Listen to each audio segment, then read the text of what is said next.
ॐ अज्ञानतिमिरान्धस्य ज्ञानाञ्जनशलाकया चक्षुरुन्मीलितं येन तस्मै श्रीगुरुवे नमः। हरे कृष्णा। आज गीता श्रृंखला के सत्र क्रमांक 624 में आप सभी भक्तों का हार्दिक स्वागत है। आज हम श्रीमद् भगवद गीता के 18वें अध्याय के जो कि है उपसंहार तथा संन्यास की सिद्धि श्लोक क्रमांक 72 का अध्ययन करेंगे। आइए, श्लोक इस प्रकार है। कच्चिद एतत् श्रुतं पार्थ तव एकाग्रेण चेतसा कच्चिद अज्ञान सम्मोह प्रणष्टस्ते धनंजय। अर्थात भगवान श्री कृष्ण कह रहे हैं कि हे प्रथापुत्र, हे धनंजय, क्या तुमने इस शास्त्र को एकाग्रचित होकर सुना और क्या अब तुम्हारा अज्ञान तथा मोह दूर हो गया है। भगवान यहाँ पर अर्जुन के लिए एक गुरु का कार्य कर रहे हैं।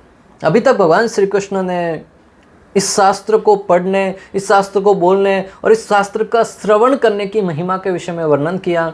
अब इस श्लोक में भगवान श्री कृष्ण शास्त्र के अर्थ को समझने के संबंध में कह रहे हैं कि इस शास्त्र को आपने ठीक से समझा कि नहीं, और इसको पढ़कर, समझकर, सुनकर क्या इसको अनुभूति की कि नहीं आपने। अर्जुन को संपूर्ण भगवद गीता का ज्ञान तो दे दिया। अभी भगवान एक गुरु की भूमिका निभाते हुए पूछ रहे हैं कि क्या तुम्हें ये समझ में आया। आज के शिक्षकों को यह महत्वपूर्ण सिद्धांत सीखने की आवश्यकता है कि मात्र अपने शिष्यों को पढ़ाना ही काफ़ी नहीं है। उनको पढ़ाने के बाद उनको इतना आश्वस्त हो जाना चाहिए कि वो बताए गए ज्ञान को ठीक से समझ पाए कि नहीं। क्योंकि आज जो शिक्षा प्रणाली है वो धन पर आश्रित होने के कारण मात्र और मात्र शिक्षक पढ़ाने तक सीमित है और शिष्य जो है वो सुनने तक सीमित है। उसको समझ में आया नहीं आया गुरु को कोई मतलब नहीं है। परंतु भगवान श्री कृष्ण अर्जुन को आश्वस्त कर रहे हैं कि हे अर्जुन, जो ज्ञान मैंने तुम्हें पढ़ाया क्या वो तुम ठीक से समझे कि नहीं, और अगर नहीं समझे तो मैं तुम्हें फिर से समझाऊंगा। कच्चित शब्द यह अव्यय है और यह प्रश्न को इंगित करता है, क्या तुम्हें समझ आया। भगवान ने यहाँ पर कच्चित शब्द उपयोग किया। यह अव्यय है अर्थात यह परिवर्तित नहीं होता, यह यथारूप में बना रहता है। इसका अर्थ है कि क्या अर्जुन, तुम्हें जो बताया गया वो समझ में आया कि नहीं। अगर तुम पूर्ण रूप से समझे नहीं हो तो मैं फिर से इसे समझाऊंगा। ये इस प्रश्न को अभिप्रेत करता है। भगवान श्री कृष्ण मानो यह कह रहे हैं कि तुम्हें ये भगवद गीता का ज्ञान समझ में आया कि नहीं। अगर नहीं समझ में आया तो मैं फिर से समझाऊंगा। भक्तों, अर्जुन तो भगवान का नित्य पार्षद था और जब भगवान बोल रहे थे तो साथ में बीच में प्रश्न कर रहा था, कभी अपनी अनुभूति बता रहा था। इससे ये समझ जाता है कि अर्जुन समझ गए। और आगे आने वाले श्लोकों में भगवान श्री कृष्ण को जब अर्जुन कहेंगे कि हाँ भगवान मैं समझ गया हूँ, आप कहो उसके अनुसार कार्य करूँगा। परंतु भगवान यह श्लोक विशेष रूप से आज के हमारे लिए प्रयोग कर रहे हैं, क्योंकि कलयुग के जीव, भगवान ने भगवद गीता का ज्ञान मात्र 45 मिनट में सुनाया और अर्जुन उसमें समझ भी गया और उसके अनुरूप कार्य करने के लिए प्रेरित भी हो गया। आज हम लगभग ये भगवद गीता पिछले 1.5 साल से पढ़ रहे हैं, तब जाके अभी तक पूर्ण भगवद गीता को पढ़ पाए हैं। परंतु फिर भी उनमें से कितना स्मरण रहा या कहाँ तक समझ पाए, ये एक प्रश्न चिन्ह बना हुआ है।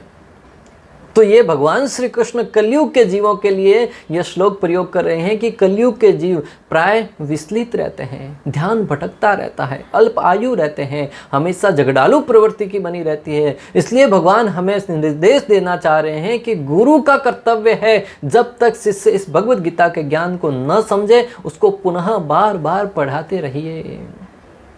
जरूरी नहीं है कि एक ही बार पढ़ने में सब कुछ समझ में आ जाएगा। हर बार पढ़ते हैं तो अलग ही अर्थ निकल कर सामने आता है।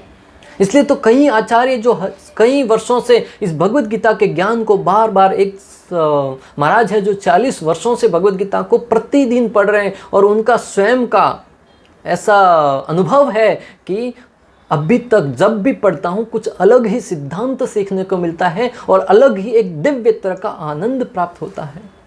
इस भौतिक जगत का ज्ञान भक्तों 1 वर्ष में इस क्लास में ये पढ़ लिया, पुनः उसको पढ़ने की इच्छा नहीं होती है। मात्र मार्क्स प्राप्त करने के लिए पढ़ लिया, परंतु ये भगवद गीता का ज्ञान कोई साधारण ज्ञान नहीं है। ये दिव्य ज्ञान है, स्वयं भगवान श्री कृष्ण की वाणी है जिसका नाम है भगवद गीत। इस जगत में कई गीत गाते हैं लोग, फलाना गीत वो गीत, उनका कोई अर्थ नहीं होता है। 1 बार सुनो, 2 बार सुनो, 10 बार सुनेंगे परेशान हो जाएंगे, इरिटेट करता है। परंतु भगवत गीत जो स्वयं भगवान श्री कृष्ण द्वारा गाया गया है इतना दिव्य है और आनंद प्रदान करने वाला है, जितनी बार गाओ उतनी बार अलग आनंद प्रदान करने वाला है और अलग ही अर्थ समझ में आता है। इसलिए भगवान श्री कृष्ण आज के शिक्षकों को सचेत कर रहे हैं कि उनका कर्तव्य बनता है, जब तक शिष्य पूर्ण रूप से आश्वस्त न हो जाए तब तक उनको समझाते रहिए और बार बार पूछिए कि क्या आपको ये अर्थ समझ में आया, क्योंकि ये भगवत गीता का ज्ञान स्वयं भगवान के मुख से निकली हुई वाणी है। इसको समझना इतना सरल नहीं है। इस भौतिक जगत के ज्ञान को समझने के लिए हमें अपने बच्चे को विद्यालय भेजना पड़ता है, शिक्षकों के पास। तो ये भगवत गीता का ज्ञान तो स्वयं भगवान के मुख से निकला है, क्या उसे समझने के लिए शिक्षक की आवश्यकता नहीं होगी? यहाँ पर एक तरह से देखा जाए तो गुरु की भूमिका के विषय में भी महत्वपूर्ण बताया गया है कि गुरु की कितनी आवश्यकता है इस आध्यात्मिक ज्ञान को समझने के लिए। अभी कुछ दिन पहले एक कमेंट्स पढ़ रहा था जिसमें एक व्यक्ति ने लिखा कि मैं अलग अलग लोगों से शास्त्रों को पढ़ने का प्रयास किया परंतु कहीं से भी ठीक से ज्ञान प्राप्त नहीं हुआ, इसलिए अभी मैं घर पे ही पढ़ रहा हूँ। कई लोग फिर उसके नीचे कमेंट करते हैं, हाँ बात सही है, घर पे ही पढ़ना चाहिए, हमारे पास शास्त्र तो हैं, उनको पढ़ने के लिए दूसरों के पास क्यों जाया जाए। परंतु भक्तों, हाँ ये भावुकता में कही गई बात या कहीं से धोखा खाने के बाद ऐसा मन में भाव आ सकता है, परंतु तत्व से देखा जाए तो प्रमाणिक गुरु की आवश्यकता है इस भगवद गीता के ज्ञान को समझने के लिए।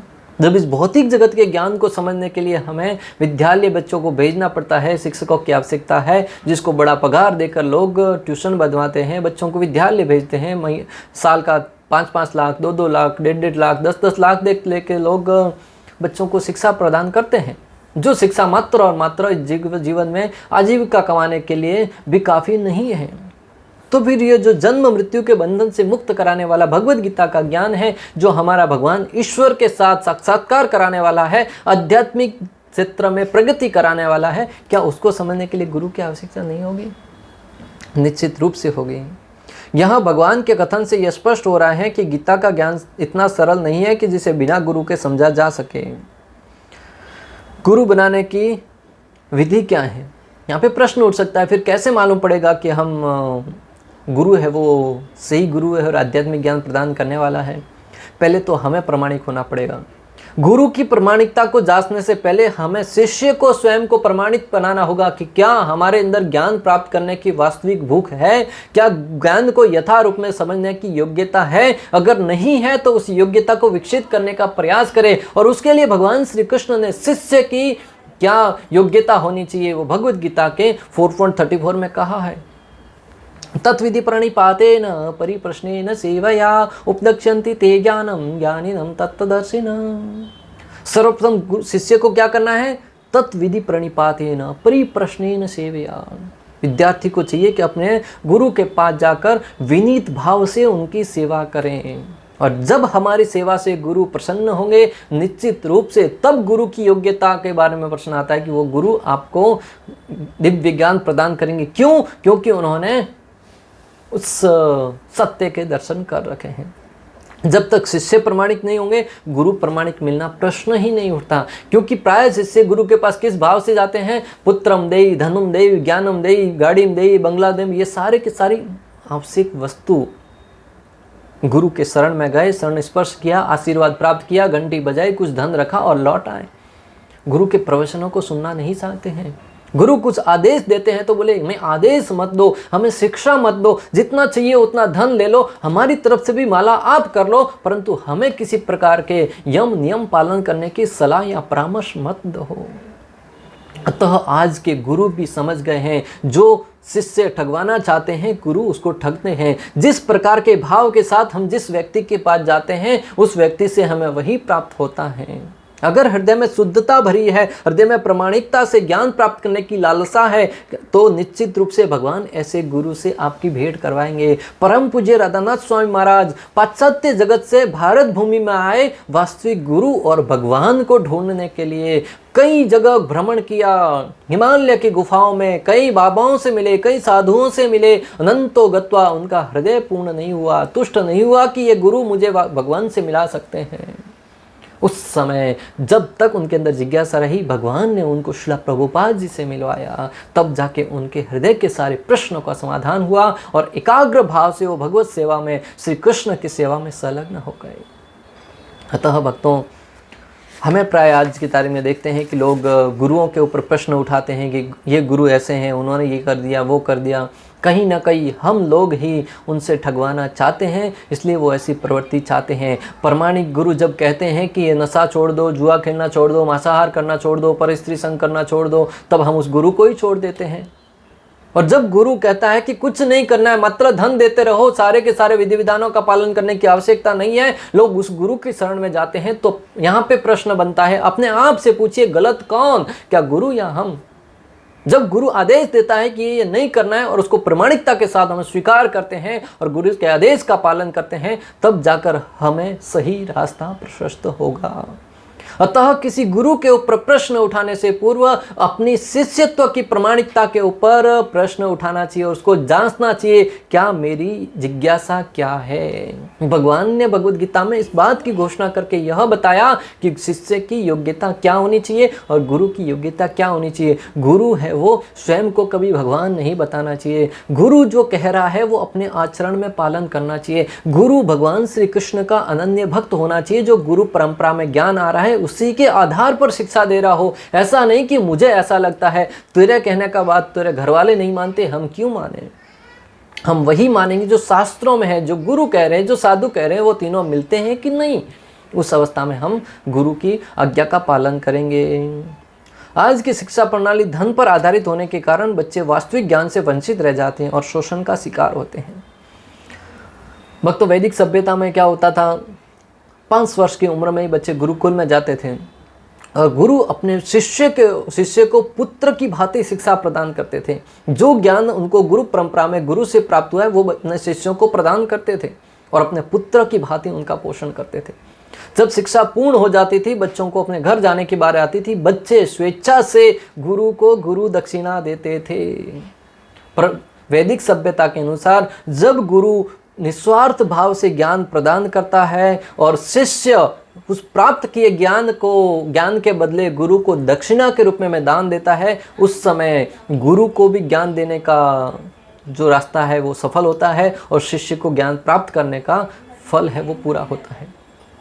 जब गुरु शिक्षा देने से पूर्व धन की मांग करता है और शिष्य उसको देने के लिए आनाकानी करता है, उस अवस्था में दोनों का बेड़ा गर्क हो जाता है। न तो गुरु का ज्ञान देना सफल हुआ, न शिष्य का ज्ञान लेना सफल हुआ। इसलिए गुरु को पहले ज्ञान देना चाहिए और उसके बाद शिष्य को स्वेच्छा से दान देने का प्रयास करना चाहिए। यही वैदिक सभ्यता का मार्ग है। आज की तारीख में धन के लालच में गुरु जो शिक्षक के पद पर हैं किसी हद तक भी चले जाते हैं। उस अवस्था में बच्चे हैं वो वास्तविक ज्ञान से वंचित रह जाते हैं। गुरु और शिष्य के मध्य समर्पण और करुणा दया की भावना होनी चाहिए, जो आज अधिकार तथा व्यापार में परिवर्तित हो गई है। गुरु और शिष्य के मध्य करुणा, दया और समर्पण का भाव होना चाहिए। गुरु के अंदर करुणा भाव होना चाहिए, दया होनी चाहिए कि ये अज्ञानी शिष्य मेरे पास आए हैं ज्ञान प्राप्त करने के लिए, इसलिए मेरा कर्तव्य बनता है कि मैं उनको शिक्षा प्रदान करूं। और साथ ही साथ शिष्य के अंदर समर्पण भाव होना चाहिए। जब दोनों का समावेश होगा, शिष्य समर्पण के साथ गुरु की सेवा करेगा, गुरु से ज्ञान प्राप्त करने का प्रयास करेगा और गुरु है वो दया और करुणा के साथ ज्ञान प्रदान करेंगे, उस अवस्था में शिष्य पूर्ण ज्ञान प्राप्त करने में सक्षम होगा।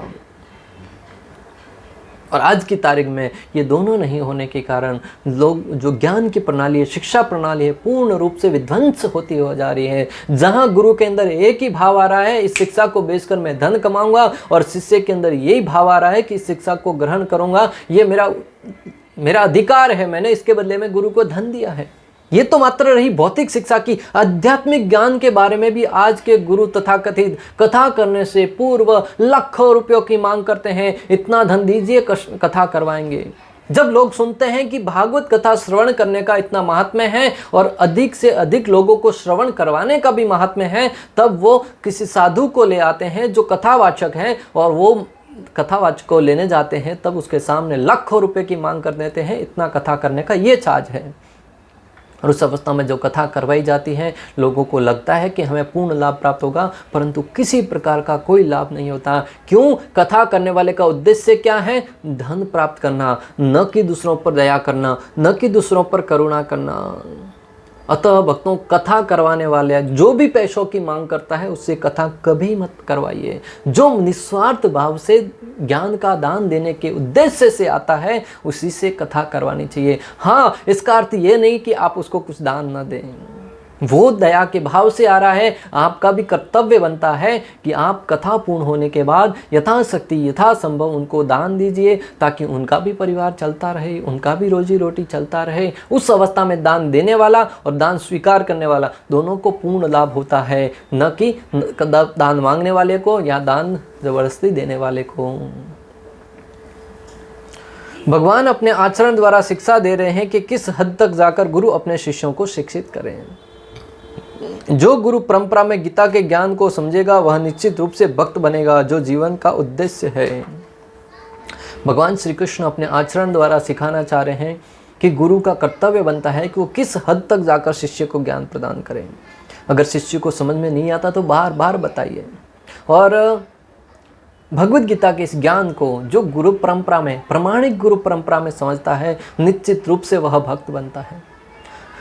किस प्रकार समझेंगे कि हमारा भगवद गीता पढ़ना सफल हुआ? जब आपको समर्पण भाव आए भगवान के प्रति, जब आपको भगवत भक्ति करने का अंदर से भाव आए, जब आपको शास्त्रों के अनुसार कर्म करने की भावना जागृत हो, तब समझिए कि आपका भगवद गीता पढ़ना सफल हुआ।